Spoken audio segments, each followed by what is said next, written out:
नमस्ते मित्रांनो, तर स्वागत आहे तुमचे एका नवीन कथेमध्ये. जर तुम्हाला ही कथा आवडेल तर व्हिडिओला लाईक करा आणि असेच नवनवीन व्हिडिओ पाहण्यासाठी या चॅनलला सबस्क्राईब करा. रमेश एका छोट्याशा गावात राहणारा मेहनती पण थोडासा स्वभावाने कठोर मुलगा होता. त्याचे वडील लहानपणीच गेले होते आणि त्याची आई सुमित्रा यांनी आयुष्यभर कष्ट करून त्याला मोठं केलं. दुसऱ्याच्या शेतात मजुरी, घरकाम, शिवणकाम, उपवाशी राहूनही मुलाला कधी उपवाशी झोपू दिलं नाही. पण जसजसा रमेश मोठा झाला, नोकरीला लागला आणि लग्न झाले, तसतसे त्याचे वागणे बदलू लागले. आईची प्रत्येक गोष्ट त्याला जुनी, निरुपयोगी आणि ओझ्यासारखी वाटू लागली. आई काही सांगायला गेली की तो चिडायचा. पत्नीही म्हणायची, सगळं जुनं सामान घरात भरून ठेवलंय.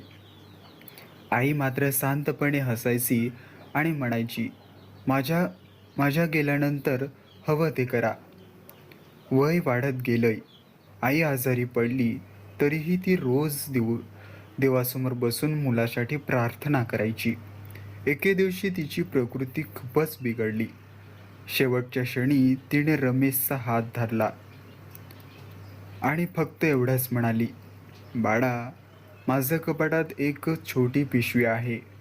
वेळ आली की ती उघड. रमेशने फारसं लक्ष दिलं नाही. काही दिवसांनी आईचं निधन झालं. गावभर सोकडा पसरली. अंत्यसंस्कार झाले. लोक निघून गेले. घरात शांत झालं. काही दिवसांनी घर आवरताना रमेशला आईची ती पिशवी दिसली. त्याने पिशवी उघडली. वरती डिक्काचा लाडू ठेवला होता. खाली एक जुनी धुतलेली अनेक ठिकाणी ढिगळ लावलेली सुती साडी होती. बस, ना पैसे, ना दागिने, ना कोणती मौल्यवान वस्तू. रमेश वैतागला. हेच ठेवायचं होतं. एवढ्यासाठी सांगितलं होतं, तो रागाने म्हणाला. त्याने पिशवी पुन्हा बांधली आणि कपाटाच्या कोपऱ्यात फेकून दिली. त्याच्या मनात एकच विचार होता, आईने निरुपयोगी सामान जपून ठेवलं होतं. त्या दिवसानंतर 2 वर्ष उलटली. रमेश आपल्या नोकरीत आणि संसारात इतका गुंतला की त्याला त्या पिशवीची आठवणही आली नाही. आई गेल्यानंतर 2 वर्ष कधी निघून गेली हे रमेशलाही कळालं नाही. तो शहरात नोकरी करत होता.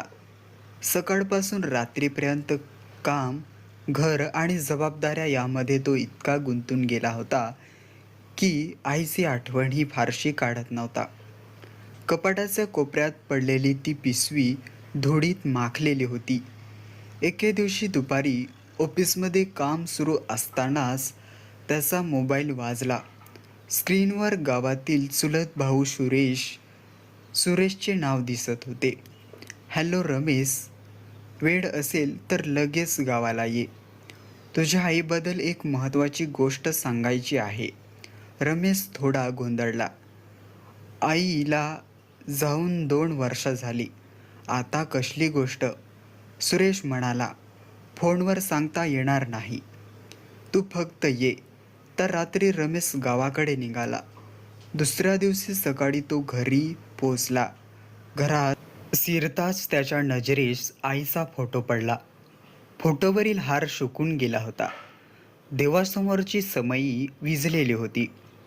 घरभर शांतता होती. सुरेशने त्याला बसवलं आणि म्हणाला, तुझी आई शेवटच्या काही महिन्यात माझ्याकडे यायची. ती रोज एकच गोष्ट सांगायची, माझा रमेशला माझी किंमत एक दिवस नक्की कळेल. हे ऐकून रमेशच्या डोळ्यात पाणी आलं. सुरेशने पुढे एक जुनी डायरी काढली. ही तुझ्या आईची डायरी आहे. तिने मला जपून ठेवायला दिली होती. रमेशने थरथरत्या हाताने डायरी उघडली. पहिल्याच पानावर लिहिलं होतं, आज रमेशला ताप होता. माझ्याकडे औषधासाठी पैसे नव्हते म्हणून मी 2 दिवस उपवाशी राहून पैसे साठवले. दुसऱ्या पानावर, आज माझी नवीन साडी घ्यायची होती, पण रमेशच्या साडीची फी भरली.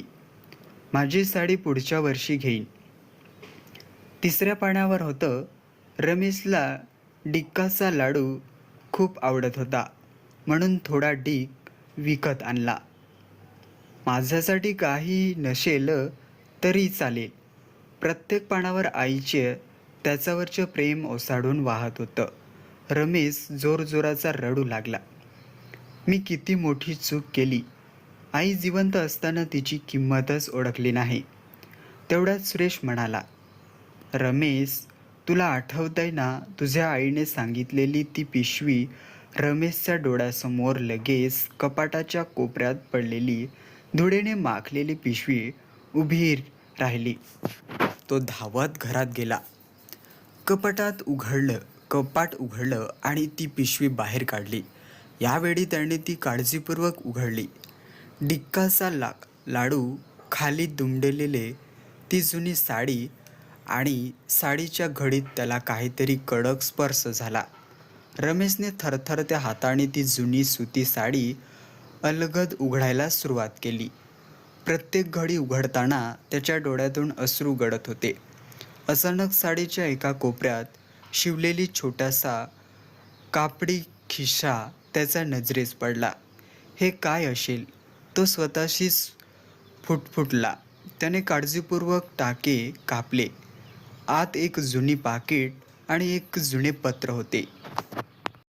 पाकिटात काही नोटा नव्हत्या, पण बँकेचा ठेवायची जुनी पावती आणि काही कागदपत्रे होती. त्यासोबत आईच्या हस्ताक्षरात लिहिलेलं पत्र होतं. रमेशने ते पत्र उघडलं. प्रिय रमेश, जर तू हे पत्र वाचत असशील तर मी या जगात नसेन. बाळा, या पिशवीत तुला धनसंपत्ती मिळणार नाही, पण माझं संपूर्ण आयुष्य मिळेल. वर ठेवलेला डिक्काचा लाडू तुला लहानपणी खूप आवडायचा, म्हणून शेवटच्या वेळी तुझ्यासाठी करून ठेवलेली ही जुनी साडी मी अनेक वर्ष जपली. कारण याच साडीचा पदर फाडून तुझ्या बालपणी तुला कपडे शिवले होते. या पाकिटात कागदपत्रे मी तुझ्या भविष्यासाठी जपून ठेवली आहेत. माझ्या आयुष्यात मी थोडे थोडे पैसे साठवत गेली, पण माझ्यासाठी काही नको होतं. पण तुझं आयुष्य सुखाचं व्हावं एवढीच इच्छा होती. एकच विनंती आहे, माझ्यासारखी एखादी वृद्ध आई किंवा वडील दिसले तर त्यांना कधीही एकटं सोडू नकोस. त्याच्यात मला पहा. तुझी आई. पत्र संपेपर्यंत रमेशचा आवाजच बंद झाला.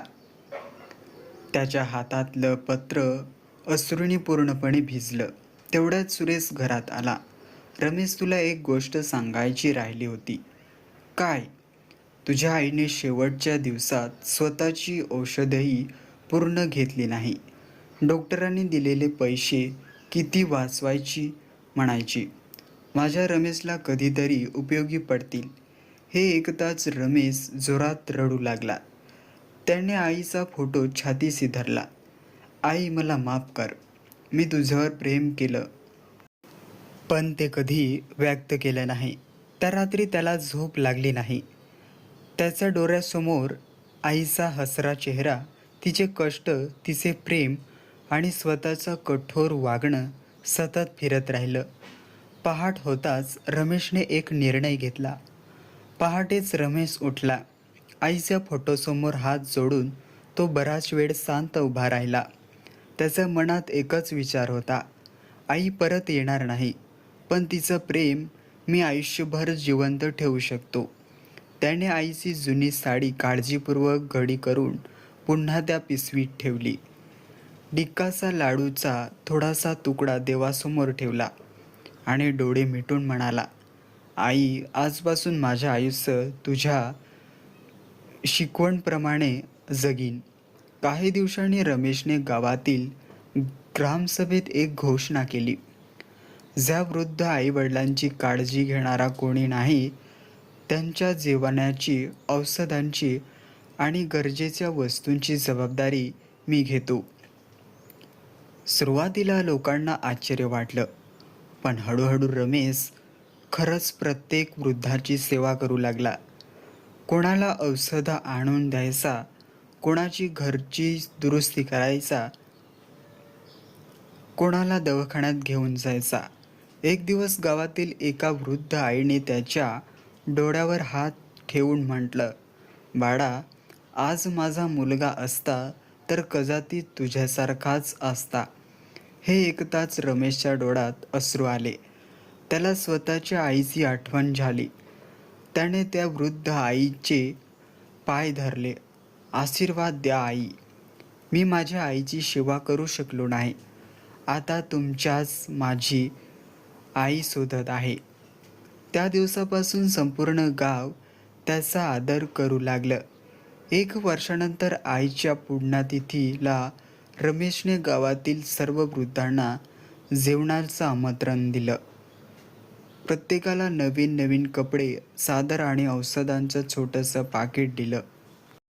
कार्यक्रमाच्या शेवटी तो सर्वांसमोर उभा राहिला. मित्रांनो, आई वडील जिवंत असताना त्यांना वेळ द्या. पैसे पुन्हा मिळतो, पण आई वडील परत मिळत नाही. मी माझ्या आईचा प्रेमाची किंमत ती गेल्यानंतर समजली. तुम्ही माझ्यासारखी चूक करू नका. हे शब्द ऐकून अनेकाच्या डोळ्यात पाणी आलं. त्या रात्री रमेश आईच्या फोटोसमोर बसला. त्याला असं वाटलं जणू आई हसत आहे. हळूच वारा आला. देवासमोरील दिव्याची ज्योत हलकेच डोलली. रमेश हसत म्हणाला, आई, तू कुठेही असलीस, पण आज तुझा मुलगा माझ्या संस्काराने जगतो. तुझ्या संस्काराने जगतो आहे. मला माफ कर. त्याने ती जुनी पिशवी पुन्हा कपाटात ठेवली. पण यावेळी ती त्याच्यासाठी कचरा नव्हती. ती त्याच्या आईच्या निस्वार्थ प्रेमाची सर्वात मौल्यवान आठवण होती.